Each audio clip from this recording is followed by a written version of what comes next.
Moving on now, the International Monetary Fund has urged the Nigerian government to enhance food security and reduce fragility, as well as part of efforts to improve the country's growth.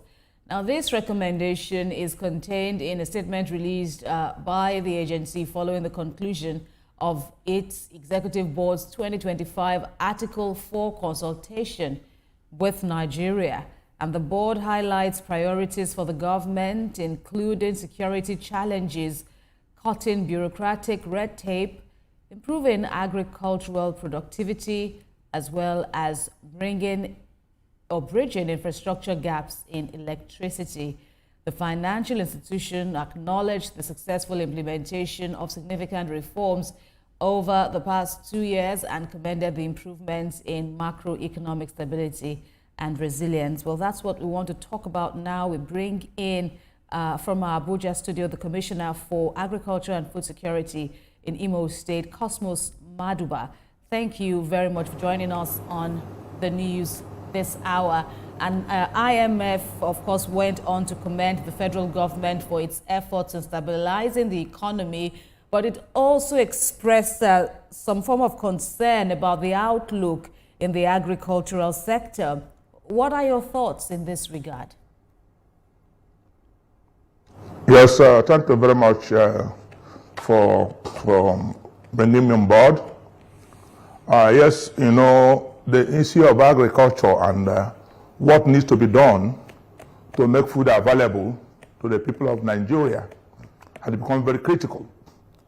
And as a matter of fact, some very critical steps have been taken, or been taken by both the federal government and state governments, in particular Imo, to make sure that our farmers are encouraged sufficient enough to be able to produce enough food for our people to eat and be happy. In the case of Imo, some basic steps have been taken, and I want to mention a few of them before I come to the area that may have to concern the center. In Imo, over time, we have discovered that a lot of people parade themselves as farmers. And when the government, through the instrumentality of the Ministry of Agriculture, comes up with these support systems, input support system, provision of agricultural materials to encourage the farmers so that they can get into the farms and do the needful to increase yield. Most of these items are given to portfolio farmers. And at the end of the day, we will not be able to get a corresponding feedback from the investment, so to say. In this regards, our system now have decided to sit down, work up a structure that will clearly identify the real farmers and then give them the required support and expect corresponding feedback from the system. In this regards, of course, we have brought in the Minister of Digital Economy to help us harmonize the issue of data. Because one of the basic problems is that if you don't have data, it becomes difficult for the government to make policy that will encourage productivity at the end of the day. So now my ministry is working in collaboration with the Ministry of Digital Economy, Ministry of Rural Development, and of course Rural Empowerment, to make sure that the figures we have are figures that are verifiable and cogent. So in this regards, a lot have been done, and now we can authoritatively say that we have some reasonable farmers who are actually in the field to do the needful in order to increase yield. Because when we get all these supply systems and put into their hands, and at the end of the day, the government will not have a feedback that is corresponding to the investment, it is so discouraging. So His Excellency have instructed that we must be sure of the figures, and that is what we've been able to work on. So for instance, around the 6th of May this year, we have to convoke a meeting of farmers specifically, those who are more or less in groups that cluster farming, and those stakeholders that are right in our fund. You know, in our fund they have branches where you have commodity heads, and then right, of course you know, these people have to be brought together in a meeting where we sat down, spend about 4 hours to talk about what needs to be done. And then we've been able to try as much as possible to block the holes right. through which these leakages occur. Right. And in terms of what needs to be done, what form of concerted partnership is required now between your state and the federal government to enhance food productivity in Imo?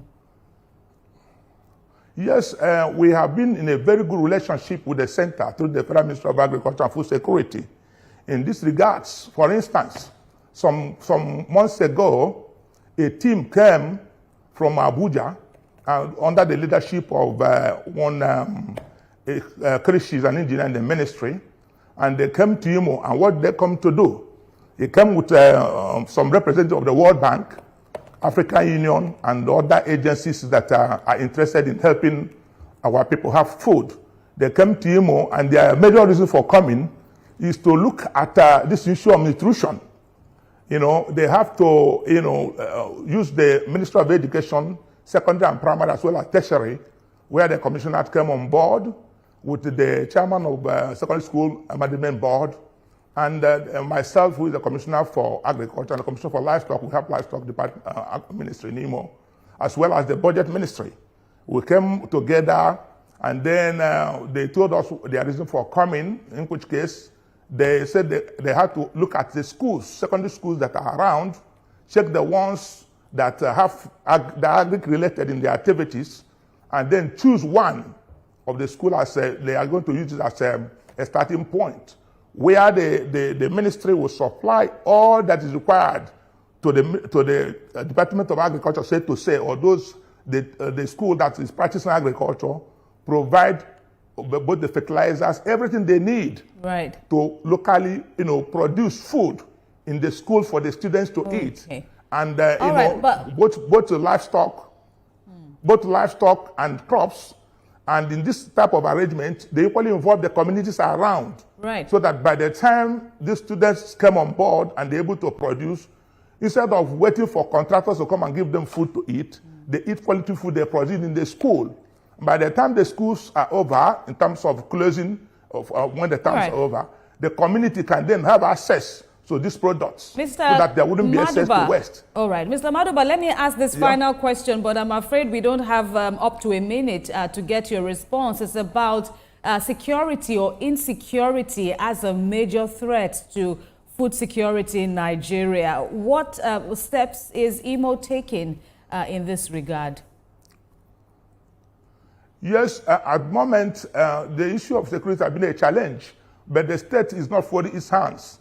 We have, as a matter of fact, encouraged communities to put down proper security machinery through the vigilante groups who will be guiding their forests and some of these farmlands, in addition to the role of the police. So at this moment, I think the issue of farmers being embarrassed or harassed by these hurdles have been reduced to the barest minimum in Imo. The government is putting serious eye into it, and we're doing the needful to reduce that type of confrontation that can discourage the farmer from doing the needful in the farms. All right. So the vigilante groups, community by community, as well as the police, they're taking proper action to make sure that this development is brought to an end, to a reasonable end. This will be a fine place to rest our conversation. The Commissioner for Agriculture and Food Security in Imo State, Cosmos Maduba, we thank you very much for your contributions on the news. Thank you very much. And that's